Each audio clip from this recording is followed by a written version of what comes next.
Former National Security Advisor John Bolton told an audience at Duke University in his first public remarks since impeachment that President Donald Trump's peacemaking efforts with North Korea amounted to a wasted 2 years, because the country never plans to give up its nuclear weapons. It was perfectly evident it was going to fail, The Washington Post quoted Bolton as saying Monday. There is not a single piece of evidence that the government of North Korea has made a strategic decision to give up the pursuit of nuclear weapons.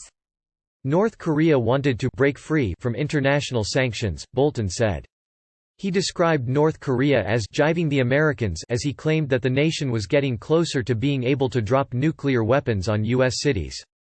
When asked if he had shared his views on North Korea with the president before accepting a job in his administration, Bolton reportedly replied, "Well, I'd be happy to answer that question, except part of this is now involved in the pre-publication review of my book."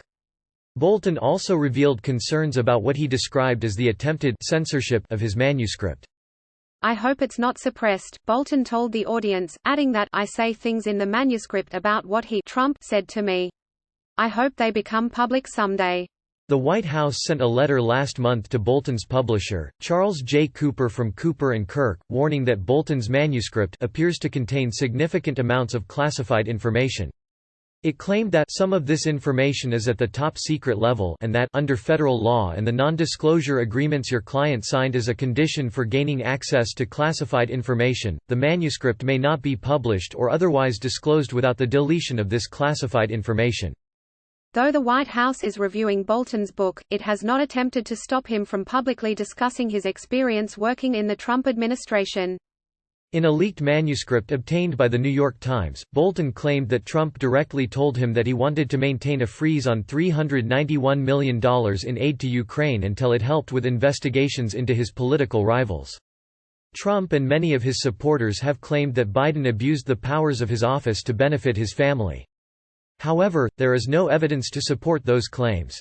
Bolton also alleged in the manuscript that he raised his concerns to Attorney General William Barr when he learned about Trump's July 25 phone call with Ukrainian President Volodymyr Zelensky. That call was ultimately the subject of the whistleblower complaint which sparked Trump's impeachment by the House of Representatives. When Bolton's accusations about Trump and Ukraine were revealed last month, Democrats called for the former National Security Advisor to testify in the president's impeachment trial. Trump's supporters lamented the timing of the leak about Bolton's book, with Fox and Friends co-host Brian Kilmeade saying that now this gives fuel to the Senator Schumers of the world, Adam Schiffs of the world to say, "I need a witness, and he wants to testify." Trump responded to the leak by tweeting, "I never told John Bolton that the aid to Ukraine was tied to investigations into Democrats, including the Bidens. In fact, he never complained about this at the time of his very public termination. If John Bolton said this, it was only to sell a book." Though Bolton publicly supported Trump's policies when he worked for the administration, the president did not always back his national security advisor. During an interview in June in which he discussed the shooting down of an American drone by the Iranian government, Trump said that Bolton is absolutely a hawk. If it was up to him he'd take on the whole world at one time, okay? Bolton is not the first American foreign policy expert to criticize Trump's actions toward North Korea. Speaking with Salon last year, former Secretary of State Madeleine Albright said that the Singapore summit between Trump and North Korean dictator Kim Jong-un was a Kim W-un because the president cancelled some exercises that we have with our allies, the Japanese and the South Koreans, and it's unclear to me what the North Koreans gave or what it is that they put up to this, especially since they have not agreed to any kind of way of an inventory or international way of figuring out what they have and what denuclearization, which is what we are trying to get, what is the measurement of that? What's going on?